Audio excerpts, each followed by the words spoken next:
얘기가 굉장히 얘기거리가 많은데요. 요즘 이제 가장 많이 얘기하고 있는 게 4차 산업혁명이라는 얘기를 많이 해요. 4차 산업혁명. 이미 3차는 지나가고 있고 앞으로 다가오고 있는 게 4차 산업혁명이라고 그래요. 그럼 도대체 4차 산업혁명이 뭘까? 그리고 4차 산업혁명 오면 나는 그 가운데서 우리 한우산업은 뭘 해야지? 한우산업도 4차 산업혁명의 대상이 되는 건가? 여러분들 생각해 봤습니까? 자, 지금부터 그러면은 이 부분에 대해서 조금씩 얘기를 해보겠습니다. 자, 지금 대한민국 아니라 전 세계적으로 가장 글로벌한 핫한 이야기는 코로나 팬데믹일 겁니다. 아마 이거에 대해서는 우리나라도 마찬가지고 전 세계 아프리카 어디든지 남녀노소를 불문하고 코로나를 모르는 사람이 없어요. 전 세계를 뒤덮고 있어요. 도대체 이 코로나 팬데믹은 무엇일까?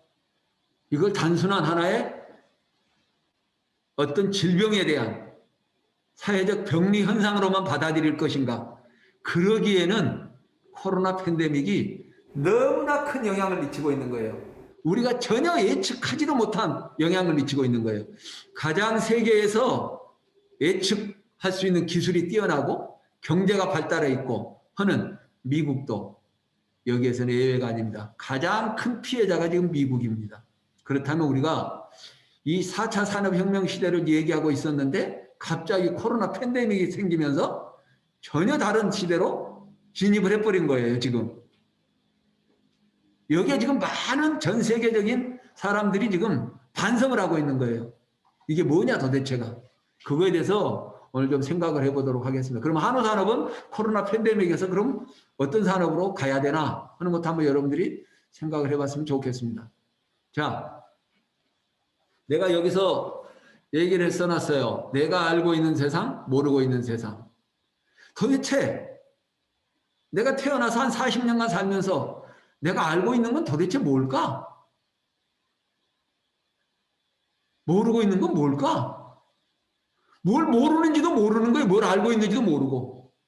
6개월간 서로의 앞으로 미래를 다짐하고 결혼해서 산 친구와 12년 동안 사귀면서 모든 것을 속속들이 다 알고 결혼한 그 부부하고 누가 더 행복했을까? 누가 더 잘 살고 있을까? 이 부분 여러분 궁금하지 않아요? 안성기 씨. 누가 더 행복했을 것 같아요? 6개월 동안 사귄 네? 6개월 동안 사귄 커플이 더 이유가 뭐예요? 서로 알아가면서 살 수 있으니까요. 살 수 있으니까. 알아가면서 살 수 있으니까. 예, 그런데 말이죠. 예. 내가 4주 동안 교육한다고 그랬잖아요. 교육을 하면서 숙제를 내주는 게 있어요. 두 사람한테. 서로에 대해서 아는 거를 A부터 Z까지 A4 용지에다 다 써서 나한테 가져와라. 서로 상의하지 말고. 얼마 정도 쓸 수 있을 것 같아요? 누가? 여러분 놀라지 마세요. 오래 사귄다고 많은 걸 써오지 않았어요. 즉 무슨 얘기냐면 내가 보니까 서로에 대해서 안다라는 것은 시간에 비례하지 않더라. 사귄 시간에 비례하지 않더라. 누가 서로에 대해서 얼마만큼 관심을 가지고 상대방을 지켜보고 상대방에 대해서 좀 더 알고자 하고 노력을 했느냐에 따라서 삶의 깊이와 높이와 넓이가 다르더라. 그런데 상대방을 이해할 수 있는 깊이와 높이와 넓이의 폭은 삶에서 나와요. 알아야 이해가 생겨요. 알아야. 그래서 이렇게 보면 이혼하겠다고 그러는 친구들에 보면 뭔 얘기가 딱 나오냐면 다 저 사람 그런 사람인 줄 몰랐어요. 그런 사람인 줄 몰랐다는 거야. 그리고 결혼했다는 거야. 그런 사람인 줄 모르고. 내가 이 얘기를 왜 하는 줄 아세요? 여러분들은 한우라는 여러분들의 인생의 반려자와 같이 산업을 여러분들은 끌어안고 가고 있어요. 한우 산업을 하면서 행복해질지 불행해질지 그리고 앞으로도 계속 행복할지 이거에 대한 거는 여러분에게 달려 있어요. 물론 외적 환경도 중요하지요. 과거만을 자꾸 추억하지 마세요. 추억은 아름답다고요? 아름답지요. 왜 아름다울까요? 다시는 내가 그 부분에 대해서 고통이든 뭐든 내게 영향을 미치지 못하기 때문에 그래요. 과거는. 이미 지나간 과거는 내게 영향을 미치지 못하기 때문에 아름답게 보이는 거예요. 느껴지는 거고. 미래는 왜 그럼 불안할까요? 미래는 어떻게 될지 내가 알 수가 없으니까. 모르니까. 그래서 이 옛날 대우의 김우중 회장이 쓴 책이 있어요. 세상은 넓고 할 일은 많다. 내가 저 책을 읽고 나서 실망을 했어요. 김우중 씨한테. 세상은 넓고 할 일이 많다고요? 그렇지 않아요. 아무리 길이 많아도 내가 갈 수 있는 길은 한 길밖에 없어요. 세상에 아무리 길이 많아도. 김우중 씨는 세상은 넓고 할 일은 많다고 그렇게 전 세계를 누비고 다녔지만 결국은 어떻게 됐습니까? 대우라는 기업이 IMF를 만나면서 정리됐어요. 대우라는 기업이. 그런데 말이에요. 지금 우리나라 코스닥 기업 1위가 어딘지 아세요? 셀트리온이에요. 셀트리온.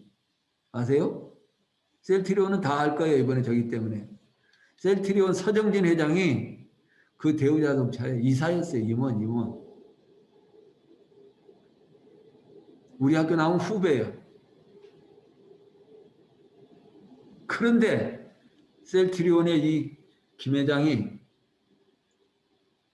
아니 서 회장이 그럼 어떻게 해서 이걸 셀트리온을 세웠을까? 궁금하죠? 대우가 부도나고 대우가 다 풍지박살 나가지고 결국 나와서 미국 여행 간 거예요.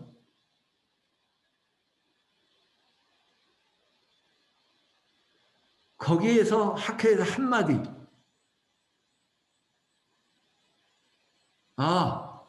앞으로는 특허가 거의 다 끝나가는 약, 카피하는 거.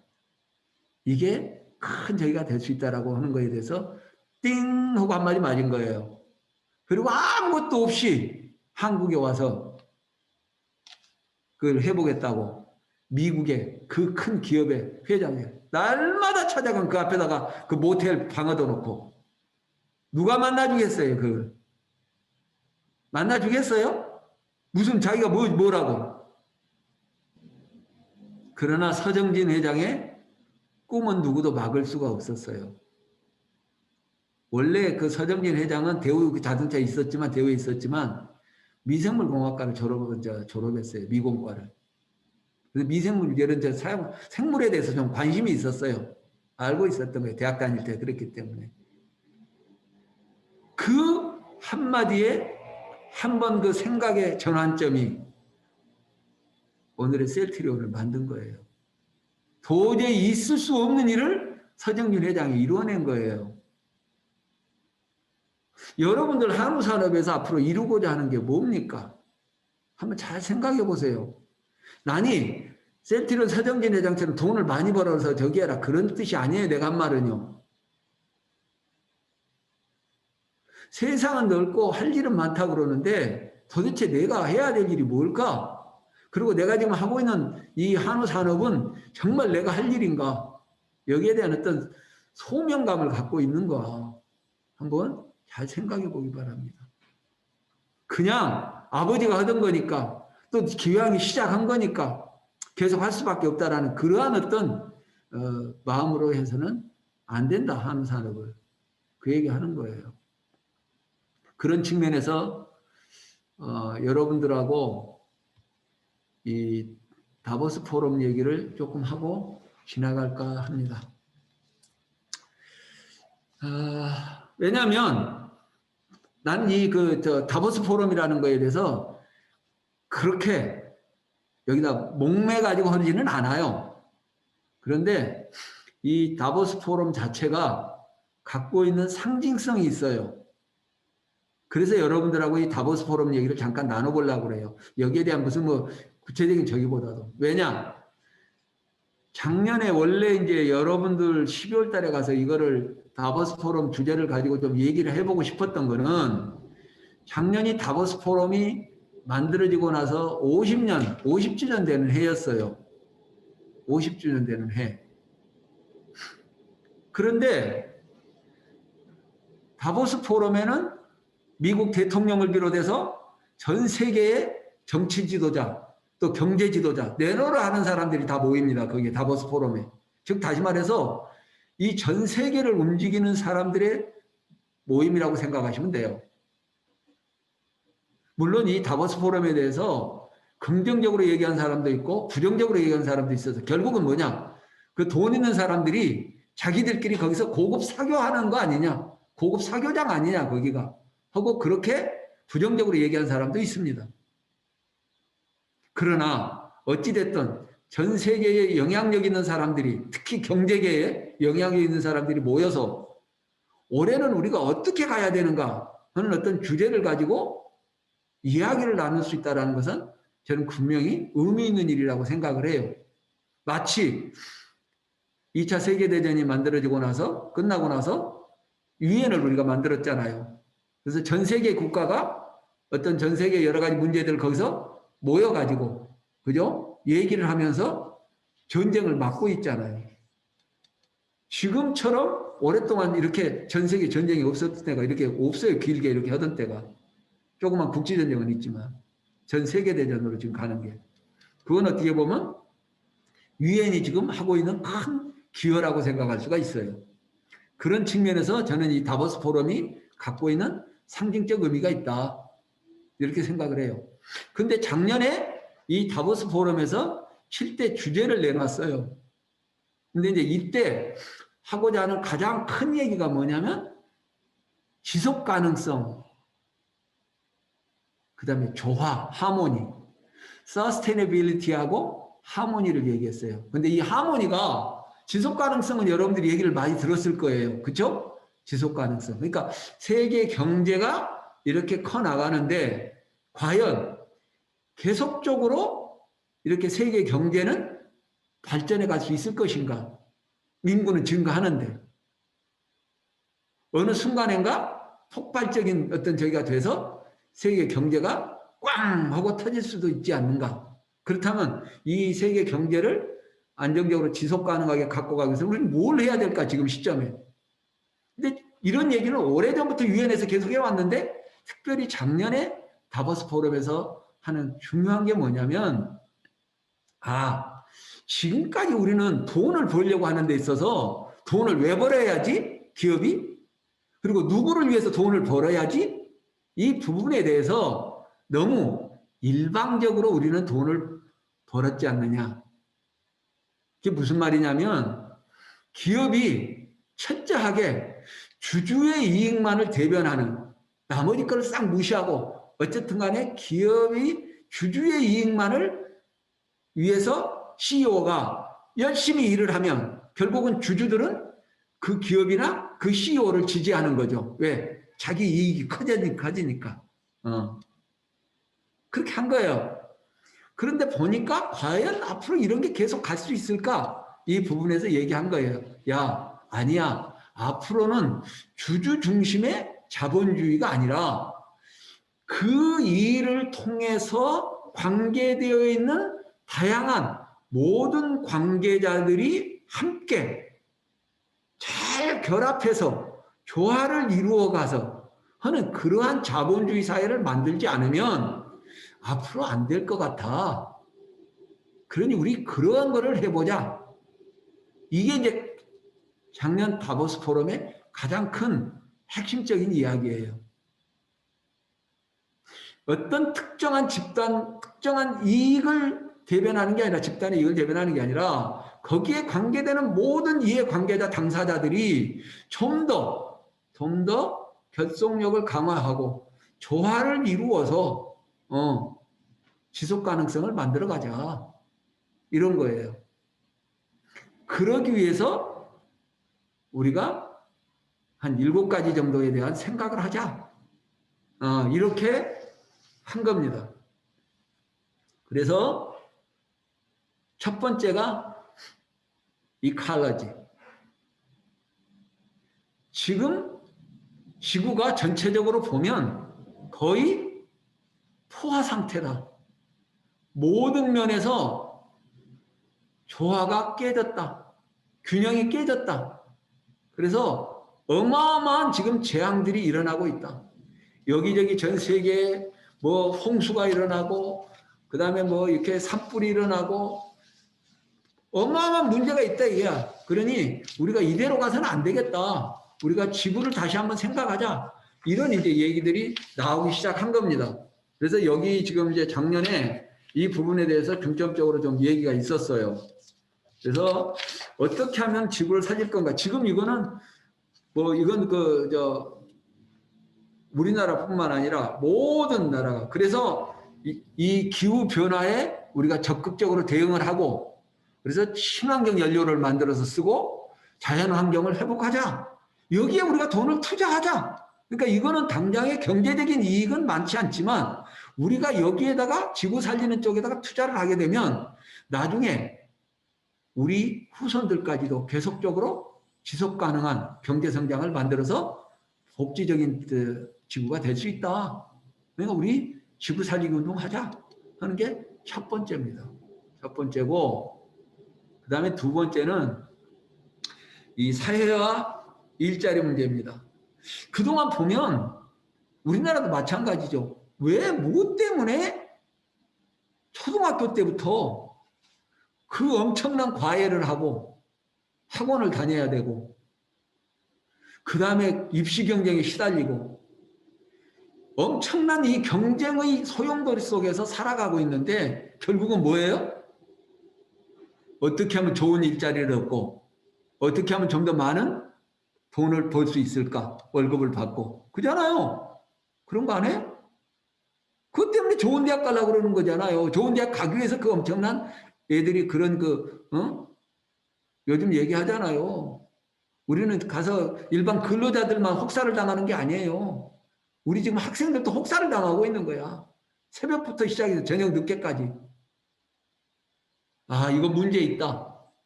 그러니 개인의 경쟁력을 유지해 갈 것은 필요하지만 이런 것들이 경제적으로 차별화가 만들어져서는 안 되겠다. 경제적인 기회를 균분하게 제공할 수 있는 시스템이 돼야 된다. 그러니까 반드시 꼭 1, 2대학 나와야 좋은 직장 가고 좋은 직장 가야 월급 많이 받고는 그러한 어떤 공식적인 것은 결국은 뭐예요? 엄청난 또 다른 문제를 만들어내니 이 사회와 일자리의 어떤 미래를 다시 한번 우리가 생각을 해보자. 특별히 이 디지털 지금 시대가 왔잖아요. 또 AI와 같은 인공지능 시대가 왔잖아요. 많은 앞으로 근로자들이 노동자들이 지금과 같은 일자리에서 다 퇴출될 건데 그렇다면 우리가 과연 지금과 같은 상태로 계속 갈 수 있어? 여기에 대한 고민이죠. 고민. 그래서 이 사회의 변화 속에서 우리는 어떤 일자리들을 앞으로 만들어 가야 될 것인가 고민해보세요. 여러분들은 지금 이제 한우를 키우는 어떤 축산인으로서 일자리를 갖고 있습니다. 어떻게 보면은 굉장히 해피한 일자리라고 볼 수 있어요. 내가 볼 땐 그래요. 한번 여러분들이 일하고 있는 이 사회 속에서 축산을 하는 사람들에 대해서 얼마만큼 존중을 해주고 얼마만큼 여러분들이 존경을 받고 있고 하는 거는 여러분들이 거기에 대해서는 회의적일 수 있어요. 그러나 지금 현재 한우를 키우면서 여러분들이 하고 있는 이 자체로서 분명히 일자리의 어떤 미래적 관점에서 본다면 상당히 그래도 안정적인 일이다. 이렇게는 볼 수 있어요. 다음에 기술의 복지입니다. 우리는 기술을 많이 개발합니다. 아까 4차 산업혁명도 어떻게 보면은 그런 새로운 어떤 기술을 전쟁 속에서 나온 이야기일 수 있어요. 아까 얘기한 것처럼 지금 우리 젊은 친구들이 연끌을 해서라도 아파트를 사고 주식을 해야 되고 하는 이런 것처럼 세계 각 나라들도 지금 기술 전쟁에서 지게 되면 결국은 미래 경쟁력에서 지게 되고 결국은 국가 경쟁력이 없어지게 되는 거고 그래서 어떻게 하죠? 부단하게 노력을 하는 거고 투자를 하는 거예요. 그러면서 나온 게 지금 4차 산업혁명에 대한 이야기입니다. 기술 전쟁 속에서 과연 이것이 앞으로 미래의 우리 인류에게 행복함과 평안함을 줄 건지 아니면 새로운 어떤 위기 상황과 고통을 줄 건지 여기에 대한 말하자면 고민이 있는 거예요. 그래서 이 다보스 포럼에서는 우리가 새로운 기술을 만들어내지만 이 기술 자체를 우리가 어떤 단순하게 경제적인 어떤 이윤을만을 목적으로 하는 게 아니고 이 기술이 전 세계적으로 모든 사람들에게 균분하게 사용됨으로 인해서 이 기술이 복지에 기여할 수 있도록 우리가 기술을 만들어 가야 된다 하는 게 또 하나의 큰 이야기입니다.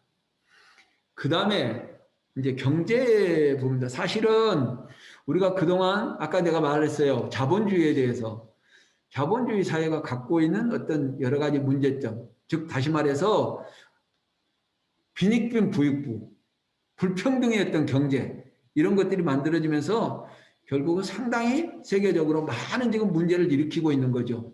그래서 우리가 이런 거를 어떻게 하면은 공정하게, 공정하게 우리가 경제를 이끌어 갈 것인가.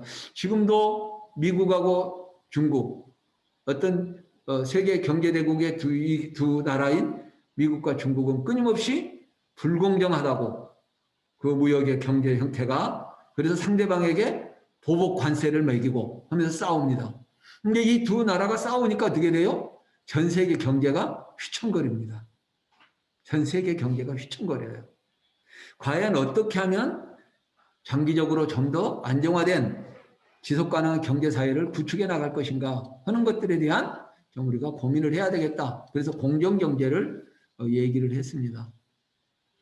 아마 이 문제는 작년에 다보스 포럼에서 공정경제 얘기가 나온 거는 바로 이제 그 미중 갈등이 가장 큰 원인일 수도 있고 트럼프 체제에서 보면 자국 경제 어떤 주의로 어떤 공유된 어떤 경제 가치보다는 자기네 나라의 어떤 말하자면 미국 우선주의라는 어떤 개념으로 가다 보니까 공정경제가 어떻게 보면 많이 훼손돼서 국제적으로 아마 이런 부분이 나왔을 거라고 봅니다. 그 다음에 더 다음 산업 모델. 그러니까 여러 가지 우리가 이제 산업 모델들이 있는데 아까 내가 말씀드렸어요. 뭐냐면 과학기술이 발전하고 또 정치가 막 저기 하다 보면 많은 서로 간에 이제 갈등이 일어나요. 이런 부분에서. 그리고 아까 얘기한 것처럼 다양한 이해관계자들이 거기에 지금 많이 이제 나타나게 돼 있어요. 이해관계자들이. 그래서 어떻게 하면 이 산업 자체가 가치가 공유될 수 있을 것인가 하는 가치의 공유를 할 수 있는 그러한 산업 모델이 만들어져야 된다. 지금 우리가 가끔 보면 이런 거 있잖아요. 기업 만들어 놓고 하청, 재하청 이렇게 하다 보면 원청에서부터 시작해서 보면 본 기업으로부터 시작을 해가지고 나왔을 때 그 밑으로 가면 엄청나게 사실은 이 가치를 만들어내는데 기여를 했음에도 불구하고 이게 제대로 평가가 안 되는 즉 가치가 서로 공유되지 않는 이러한 많은 문제점들이 제기가 되고 있죠. 그래서 앞으로 미래 경쟁력 있는 산업은 이와 같은 이해관계자들 심지어는 자연환경까지 포함해서 이런 것들이 조화를 이루는 그런 산업 모델을 만들어가야 될 것이다. 이렇게 얘기합니다. 그 다음에 6번째는 이제 건강한 미래입니다. 그러니까 우리가 이렇게 사회적으로 여러 가지 경제적인 부를 만들어내기 위해서 또는 산업적인 어떤 기술을 자꾸 개발해 나가고 다양한 노력들을 하는데 결국은 이러한 노력들이 결국은 특정 어떤 분야에서는 그만큼 발전이 있는지 모르지만 결국은 이것을 통해서 우리 인류의 삶에 여러 가지 위기를 만들어내고 고통이 더 커진다면 이거는 안 된다. 그러니까 오히려 어떤 이런 고령화 시대 또 어떤 점차적으로 많은 여기저기 위기 상황들이 경제적인 위기 상황이 지금 올 수도 있는데 이랬을 때 우리가 어떻게 하면 건강과 웰빙을 우리가 같이 만들어갈 수 있을 것인가 하는 건강한 미래의 어떤 설계를 해 나가야 된다. 이제 그런 부분이 하나 있습니다. 그리고 이제 마지막적으로 이것도 어떻게 보면은 미국의 트럼프하고도 좀 관련이 있는 거예요.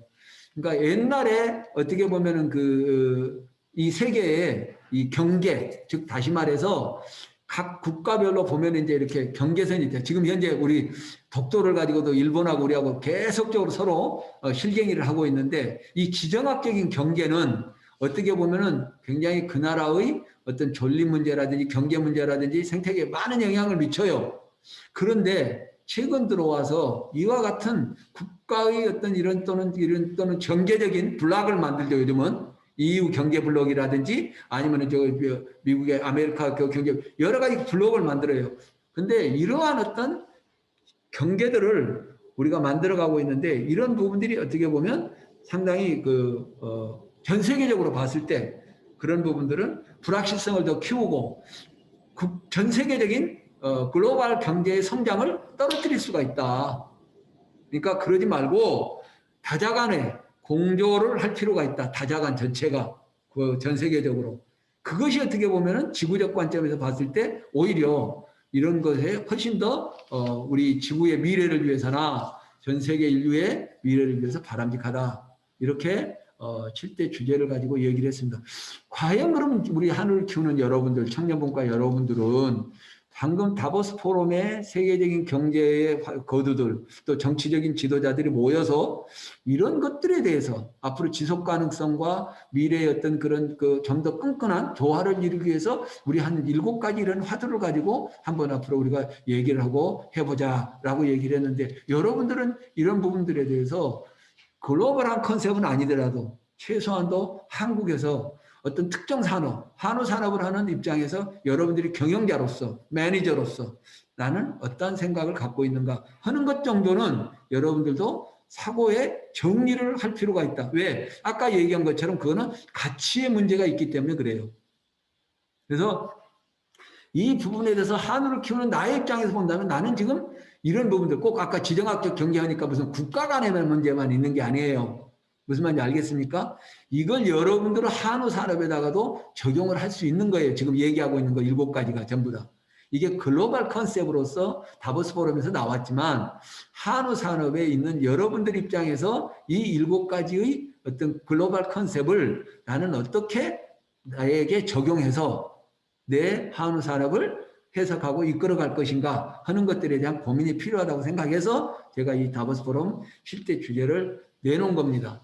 자, 그러면 우리가 이제 지금부터는 이제 시간이 많이 가고 있네요. 간단하게 좀 얼마 없기 때문에 얘기하면서 쭉쭉 넘어가겠습니다. 그냥 그래야 될 것 같아요. 제가 여기 이제 새로운 축산업을 향하여 이런 얘기했습니다. 지금 한우 산업에 대해서 굉장히 고민을 하고 있는 부분이 지금부터 내가 얘기하는 부분입니다. 그러니까 아까 내가 얘기했어요. 과거와 현재 속에서 여러분들이 갖고 있는 생각 그리고 미래에 아직은 도래하지 않았지만 그 미래에 대해서 여러분들이 어떤 생각을 갖고 있어야 될 것인가 하는 것에 대한 얘기를 아까 맨 처음에 좀 했어요. 그럼 앞으로 현재 여러분들이 하고 있는 축산업에서 새로운 어떤 방향으로 나가기 위해서는 뭐를 해야 될까 하는 측면에서 저는 우선 이 법률적 부분을 먼저 좀 얘기를 하고 싶어요. 우리 청년분과 위원들 여러분들이 이 법률적 부분에 대해서 어느 정도 이해를 하고 있는지 잘 모르겠어요. 대한민국은 법치국가입니다. 내가 이렇게 얘기를 들어보면 이런 법률적 부분에 대해서 많은 규제가 들어오니까 이렇게 해서 축산업 할 수 있겠어? 라고 얘기들을 많이 합니다. 그건 맞는 말입니다. 그러나 우리가 지금까지 이 법률적 부분에서 축산업 자체가 조금은 변두리에 있었다. 이렇게 여러분들이 생각하면 됩니다. 산업적으로. 물론 축산업 자체가 갖고 있는 어떤 특성이 있죠. 농촌의 주요한 경제산업의 한 축을 이루고 있고, 그동안 축산업은 어떻게 보면은 다른 산업에 비해서 굉장히 어떻게 보면은 많은 희생을 받아왔었고, 이런 거 저런 거. 그래서 그런 거를 대비하고 준비할 만한 또 굉장히 규모가 영세했었고, 시간적 여유도 없었다. 즉 다시 말해서 경제적 여유와 시간적 여유가 없었다. 근데 이제 와가지고 갑자기 뭔가 조금 이제 해보려고 하니까 여러 가지 법적인 잣대를 다 들이대고 우리를 규제하면 우리가 어떻게 살아남을 수 있겠냐. 특별히 FTA와 같은 지금 외국으로부터 들어온 이 수입 개방의 시대 속에서 우리나라 산업을 보호하고 지켜줘도 시원찮은 판에 그냥 갔다가 우리가 마지막 입고 있는 이 추운 데서 마지막 입고 있는 겉옷 하나까지도 다 벗기려고 한다 그러면 과연 우리가 어떻게 생존할 수 있겠느냐. 이 추위 속에서 하는 우리 축산 농가들의 절규를 듣고 있습니다. 근데 우리가 절규만 하고 있다고 이 문제가 해결될 것 같지는 않아요. 특히 우리 젊은 우리 한우 우리 청년분과 위원들이 좀 이런 부분들에 대해서 깊이 있게 지역사회에서 토론하고 또 그런 거버넌스를 구축해서 이 문제를 뛰어넘어가야 합니다. 여러분들이 이것에 밀려서 가면 절대 안 돼요. 여러분들이 리더로서 이거를 끌고 가야 되는 거예요. 그럼 어떻게 할 거냐? 정답은 없어요. 여러분들이 정답을 만들어내야 돼요. 그리고 그 지역에 있는 지자체장이 됐든 의원이 됐든 또 중앙 국회의원이 됐든 아니면 시민단체가 됐든 다른 또 여타의 우리 축산업 아닌 다른 농업 분야에 있는 사람들이든 이들과 더불어서 아까 말한 다보스 포럼에서 얘기했던 것처럼 어떻게 한우 산업이 타 산업과 서로 조화를 이루면서 끈끈한 유대관계를 가지고 이해 당사자들끼리의 그런 걸 풀어갈 것인가 하는 거를 여러분들이 고민하면서 가야 된다 그 말이에요. 여러분들이 해결하고 가야 되는 겁니다. 그래서 이 환경오염 산업으로서 지금 규제가 강화되고 있는 축산업 어떻게 여기에서 벗어날 것인가 한 번쯤 여러분들이 고민을 하고 화두로 삼기 바랍니다. 그 다음 축산물 위생입니다. 안전 이거는 얘기할 필요도 없습니다. 국민들에게 있어서 가장 우선적으로 지금 제기되고 있는 문제가 위생 및 안전관리라고 할 수가 있습니다. 다음에 지금 이 질병 문제 국가재난형 질병에 대한 예방 및 차단을 위한 이동 및 사육장 축산업 이 부분은 어떻게 보면은 지금 정부가 좀 과잉되게 이 부분을 축산농가를 규제하고 있는 부분은 있어요. 내가 보면. 즉 다시 말해서 과학적이고 합리적이고 실용적이고 현장 중심적인 규제라기보다는 정부의 편의적인 규제가 좀 많이 있다. 이번에 예를 들면은 AI 같은 경우에 과거에 500m다가 3kg를 살처분 매립함으로 인해서 계란에 결국 파동이 오게 되고 계란 가격이 오르면 결국 산란계 산업에 있는 농가들이 도움이 될 것 같지만 결국은 산란계 산업에 큰 부정적 요소입니다. 그 자체. 왜? 수입이 되잖아요. 결국은 시장을 잠식하는 거예요. 그게요. 그래서 이러한 어떤 정부의 어떤 잘못된 규제 정책은 과감히 여러분들이 합리적인 대안을 제시하면서 그건 뛰어넘어야 된다고 봐요. 근데 그건 내가 지금 한 예만 든 거예요. 지금 돼지 같은 경우도 아프리카 돼지열병도 마찬가지예요. 정부가 어떻게 보면 아프리카 돼지열병을 상대화시킨 이제는 다시는 대한민국에서 아프리카 돼지열병이 없어질 수 없는 정도의 상대화시킨 원인 제공을 해놓고 이제 와가지고 이 부분에 대해서 문제가 있으니까 정부 규제해야 된다고 다양한 규제 대책을 만들어가지고 농가에게 엄청난 경제적 부담이나 시설적 부담이나 다양한 걸 지금 내놓고 있어요. 이건 바람직하지 않다고 나는 봐요. 그 부분을. 이런 거가 오기 전에 그러면 우리 젊은 축산인들이 어떻게 그런 부분들을 적극적으로 대응을 해서 설득을 하고 국회와 가가지고도 아주 담론을 강하게 해가지고 거기에 대한 어떤 합리적 방안을 도출을 했어야 되는데 그냥 끌려가는 거예요. 계속적으로. 규제하면 또 거기에 대해서 악유만 하고 있는 거지 그거를 끌고 갈 수 있는 역량이 없다. 우리 축산인들이. 젊은 사람, 나이 드신 분들이 어차피 그렇다 치지만 젊은 축산인들도 그러한 역량이 길러지고 있지 않다 하는 게 나는 가장 아쉬운 부분으로 봐요. 특히 이제 이 동물 보호 복지 문제까지 이제 나옵니다. 그래서 동물 이제 복지 축산물에 대한 지금 이제 정부는 이걸 좀 확대시키려고 노력을 하고 있습니다. 지금 한우는 동물 복지하는 한우가 한 군데도 없어요. 현재. 그럼 도대체 동물 복지 축산물이 과연 뭘 의미하는 거야? 과연 한우도 동물 복지 한우 고기를 만들어내야 되는가? 여기도 한 번이라도 고민해 보셨나요? 한번 잘 생각해 보기 바랍니다. 지금 일부 한우회에서 시작해 보겠다고 저한테 얘기를 해서 이번 설 지나고 나면 정부하고 같이 한번 협의를 하려고 합니다. 무엇을 하면 우리에게 손해다라는 생각만 갖는 게 아니라 플러스 사고를 해야 돼. 플러스 사고. 마이너스 사고가 아니라 플러스 사고. 내가 이거를 해서 어떻게 플러스를 만들어낼까 생각을 해야지 이거면 어떻게 내가 마이너스가 되는가 이 생각만 하는 사람은 내는 맨날 뭐냐면 마이너스밖에 안 해요. 그런 생각을 해요. 그 사람은 저길 못해요. 절대 밖으로 나갈 수가 없어요. 한번 이것도 생각을 해보기 바랍니다. 자, 이런 부분은 넘어가겠습니다. 시간이 없기 때문에. 요거는 하나 좀 여러분들한테 얘기를 하고 가고 싶어요. 요 부분은 4차 산업혁명 시대에 이제 이해 쪽에서 이건 얘기를 하고 싶은 거야. 이해. 그러니까 아까 얘기했죠. 4차 산업혁명이라는 것 자체가 갖고 있는 그 속에 담겨 있는 어마무시한 컨셉, 개념. 여러분들이 생각한 것보다도 훨씬 더 어마어마한 비밀이 4차 산업혁명 안에 유전자가 들어있어요. 그거 여러분들이 아셔야 돼. 그래서 내가 생각하는 거야. 즉, 탈인간화 시대. 그러니까 인간이 소외되고 기계나 디지털 여러 가지 이런 거에 의해서 모든 게 인간의 수고가 대체돼 버리는 이러한 시대 속에서 인간은 무엇으로 살아갈 것인가 하는 게 나온다는 거죠. 이 질문에 대해서 나는 그 임마누엘 칸트 18세기에 하고 19세기 초에 있었던 임마누엘 칸트의 이 판단을 한번 듣고 싶었어요.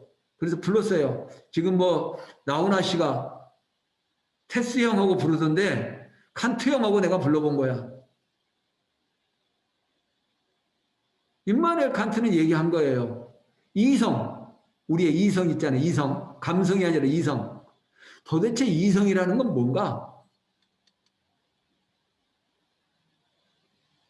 그래서 그가 얘기하는 거예요. 순수 이성 비판이라는 책에서는 우리 인간은 호모 사피엔스, 인간은 무엇을 할 수 있는 존재인가? 무엇을 할 수 있는 존재인가?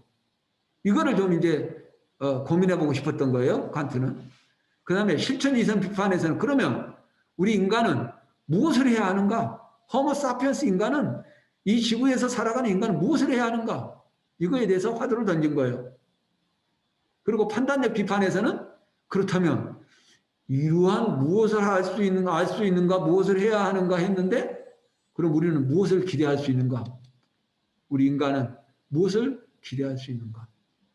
이거에 대해서 임마누엘 칸트는 산업혁명 시대에 1차 산업혁명 시대에 이 화두를 던진 거예요. 왜? 그때도 지금은 단지 4차 산업혁명 시대인 거지 18세기 산업혁명 시대에 살던 여러분들 같은 젊은이들하고 똑같은 고민이 있는 거예요. 뭔 말인지 알겠습니까? 그 당시 18세기에 산업혁명 시대에 살았던 젊은이들이나 지금 4차 산업혁명 시대에 진입을 얘기하고 있는 지금 시대에 살고 있는 여러분들이나 던져지는 화두는 같이 있다고 말이에요.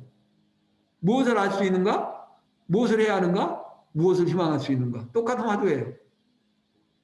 결국 임마누엘 칸트는 계몽주의 철학자입니다. 계몽주의 철학자. 그때 계몽주의 학파가 나올 때예요. 배몽주 철학자인데 이런 얘기를 해요. 사파레 아우데를 표어로 삼습니다. 사파레 아우데. 이게 뭔 말이냐? 사파레 아우데가 고대 옛날 히랍 저기에 나오는 시인이 쓴 이야기예요. 그거를 잠깐 보겠습니다. 이거야. 사파레 아우데. 영어로 말하면 dare to know. 과감히 용감하게 알려고 하라.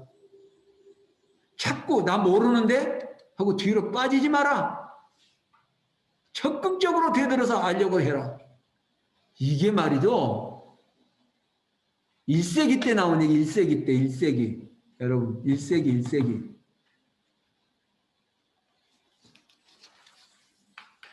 그때도 이런 얘기를 한 거예요, 그때도. 그 1세기 때. 이거를 18세기에 산업혁명 시대의 그 혼돈 속에서 임마누엘 칸트가 사페레 아우데를 끌고 온 거예요. 사페레 아우데를 끌고 온 거야. 과감히 하려고 해라. 그래서 나는 이제 이 부분에서 그러면 우리나라는 그 당시에 18세기 때 뭘 어땠을까? 이때 정약용 형님을 내가 한번 호출을 해봤어. 그랬더니 우리 정약용 선생님도 칸트하고 비슷한 생각을 갖고 있었어요. 이때 이들이 하는 게 뭐예요? 실학파야, 실학파. 실학.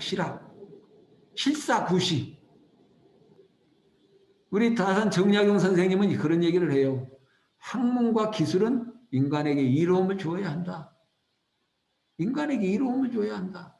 그래서 군자가 학문을 하는 것은 반은 수신, 반은 자기를 다스리기 위해서 하는 거고, 반은 목민, 다른 사람들을 잘 이렇게 섬기고 다스리기 위해서 하는 것이다. 그러기 위해서 배우는 것이다.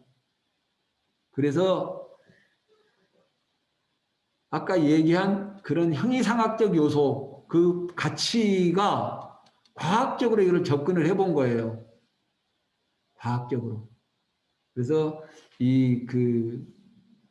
다산 정약용 선생은 목민심서나 경세유표 이런 책을 통해 갖고 객관적 사실을 통해서 우리가 정확한 판단과 답을 얻어보자. 그가 말하는 실사구시는 뭐냐? 농촌 개혁과 농민 생활 안정입니다. 다산 정약용 선생이 얘기한 그 당시는 토지를 중심으로 한 농촌 개혁과 농민 생활 안정에 그 방점을 찍었다. 방점을 찍었다. 여러분들이 내가 지금 이 얘기를 하는 거는 뭐냐? 1세기 때 했었던 그 시인이 얘기한 사페라 아우데나 18세기, 17세기만 10세기 했던 임마누엘 칸트가 다시 그거를 불러와 가지고 과감히 하려고 해라. 우리 다산 정약용 선생이 야 사실의 기초에서 옳고 그름을 구해라. 옳음을 구해라. 옳음을 구해라. 실사구시 그거나 다 같다. 이렇게 생각하는 거예요. 그러기 위해서 여러분들은 뭘 하고 있느냐 하는 얘기를 스스로에게 던져봐라. 그래서 자기 리더십을 좀 더 강하게 만들어가라 하고 얘기를 하고 싶습니다. 나머지 이런 부분들은 넘어갑니다. 넘어가고요.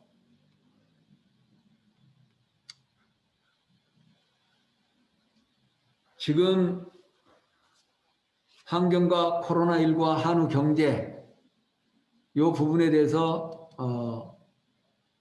얘기를 하겠는데 한번 요거는 좀 얘기를 하고 싶어. 뭐냐면 아니다. 그냥 이렇게 가고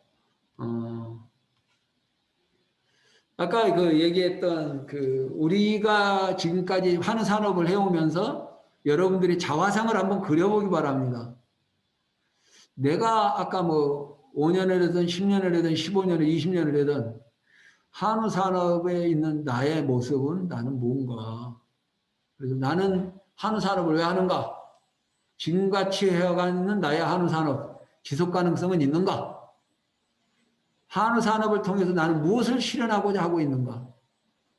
한우와 함께 나는 정말 행복한가? 지역사회에서 난 사회적 책임을 다하고 있는가? 이런 한번 5가지 정도의 자기 자화상을 한번 여러분들이 오늘 저녁에 한번 그려보기 바랍니다. 글로 써보기 바랍니다.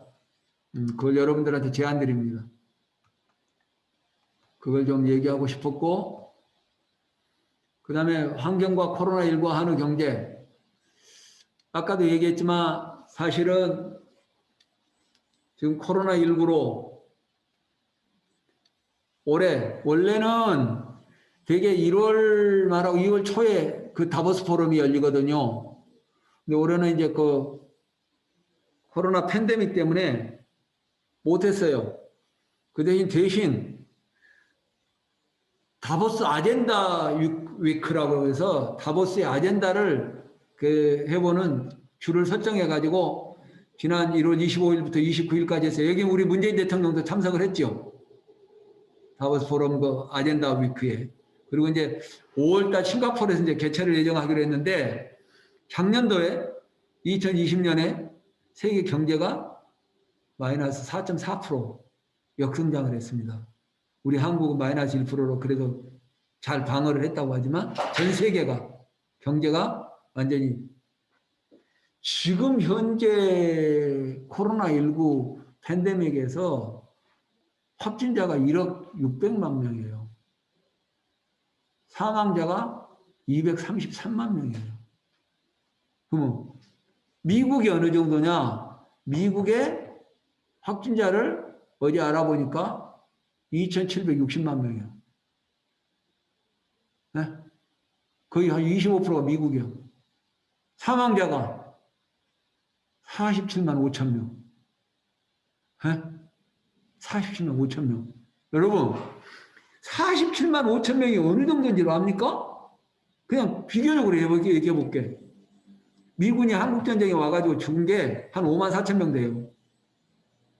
3년 동안 한국 가서 죽은 게 전쟁해갖고. 베트남에서 그 오랫동안 전쟁에서 죽은 게 얼마인 줄 알아요? 9만 명이요. 베트남과 한국에 와가지고 다 죽은 미군 해봐야 14만 밖에 안 돼요. 2차 세계대전 때 다 죽은 사람이 얼마인 줄 알아요? 저기 갖고 여기가 40만 2만 밖에 안 돼요. 2차 세계대전 때 죽은 것보다 더 많은 거예요. 지금 미국 사람 죽은 게 지금. 불과 1년 동안 그것도. 코로나19라는 눈에 보이지도 않는 그 조그만 바이러스 때문에 여러분 이거 뭘 시사해 주는 거죠? 그러면은 미국이 처음에 코로나19가 맨 처음 터졌을 때 미국이 뭐라 그런 줄 알아요? 작년 3월 달에 한 5천 명쯤 죽을 거라고 그렇게 예정했어요. 5천 명이요. 5천 명 여러분. 1년도 예측이 안 된 거잖아요. 5천 명하고 한번 생각해 보세요. 지금 47만 명, 48만 명, 거의 50만 명하고요. 100배잖아, 100배.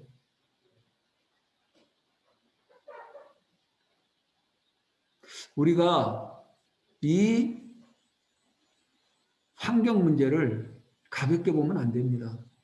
지금 우한에 가가지고 원인을 지금 규명한다고 WHO에서 하고 있는데 나올지 안 나올지는 모르겠어요.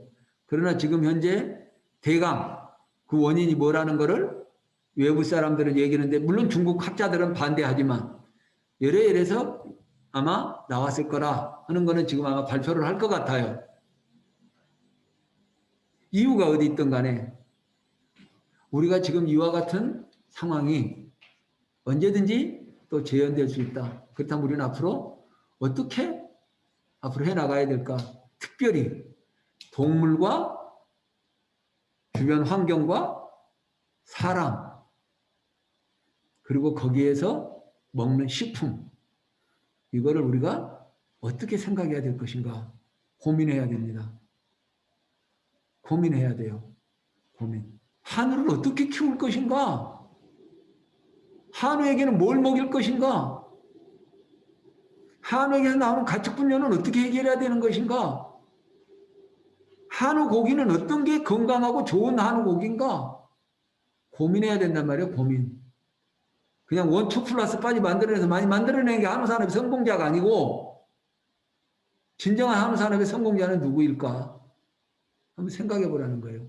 진정한 한우 산업의 성공자는 누구일까? 이 코로나19라는 이 코로나 팬데믹 상황에서 주변 환경과 더불어서 우리가 어떤 앞으로 한우 산업을 해나가야 될 것인가? 한우 경제성은 어디서 만들어질 수 있는 것인가? 한번 고민해 보기 바랍니다. 이런 각종 질병들, 그죠? 정말 예측하기 어렵습니다. 정말 어렵습니다. 오늘 선택한 편리함이 우리 후손들의 눈물이 될 수 있음을 잊지 말자 하고 내가 얘기를 했습니다. 엄청난 쓰레기와 엄청난 지금 환경 오염으로 이러한 코로나19 바이러스와 같은 것들이 인체 쪽으로 옮아오면서 다른 동물들로부터 사람들에게 돈으로 환산될 수 없는 어마어마한 생명을 빼앗아가고 세계 경제를 주저앉혀버리는 이런 놀라운 일들이 일어나고 있다는 거죠. 그럼 우리는 뭐를 선택해야 될 것인가? 어떤 걸 선택하고 가야 될 것인가? 한번 여러분들이 고민을 해보기 바랍니다. 그래서 앞으로 여러분들이 이러한 미래의 한우 산업을 준비하면서 나는 어떤 준비를 하고 거기에서 인간다운 삶의 질을 내가 어떻게 향상시켜 갈 것인가. 아까 다보스 포럼에서 마지막에 헬스 건강 문제 얘기했습니다. 내가 하는 산업을 통해서 다른 사람들에게 또 나에게 내 가족들에게 이웃들에게 어떻게 인간다운 삶의 질을 더 높여줄 수 있다고 나는 생각하는 것인가. 또 내가 하고 있는 한우 산업 자연과 조화를 이루는 어떻게 친환경 생태계를 내가 만들어갈 것인가. 그리고 단순하게 이거는 그냥 한우를 사러 사다 먹여갖고 키우는 그냥 동물 육성업이 아니고 생명과 환경과 자연산업을 잘 융복합시켜서 새로운 가치를 만들어내는 가치 창조 산업으로 한우 산업을 만들어 갈 것인가. 이걸 통해서 결국은 지속 가능한 한우 산업의 성장 목표를 실현시켜 나갈 것인가. 한번 여러분들이 고민을 해 보기 바랍니다. 그래서 물론 지금 여기 우리 청년분과 위원들은 다 그래도 뭔가 다른 사람들보다도 앞서가는 사람들이라고 생각을 해요. 앞으로 4차 산업혁명 시대의 한우 산업, 데이터 기반의 융복합 한우 산업의 기초로 지금부터 만들어 가야 합니다. 그래야 여러분들이 4차 산업혁명 시대에 살아가는 한우 산업이 될 겁니다. 그래서 이제 여러분들이 지금까지 키워오면서 정말 이제 그만둬야 되나, 이거 계속 해야 되나, 더 늘려야 되나, 더 줄여야 되나, 형태를 어떻게 바꿔야 되나, 다양한 여러분들의 고민이 있을 걸로 압니다. 한우 산업을 키우면서 여러분들이 마음속에 갖고 있는 여러 가지 그러한 마음의 일단들, 이런 걸 잘 정리해서 한우와 함께 여러분들 삶이 좀 더 행복해졌으면 좋겠습니다. 사실은 여러분들과 함께 아까도 얘기했지만 밤샘 토론을 통해서 담론을 하고 하나하나 주제를 가지고 3박 4일이면 3박 4일 동안 정말 여러분들 머리가 완전히 다시 뒤집어질 정도로 그런 것이 필요한 때입니다. 지금 시기가. 그랬으면 좋겠지만 여러 가지 이런 상황 속에서 그냥 뭐 한두 시간의 짧은 시간으로 그냥 그 특강을 그냥 대체하고자 합니다.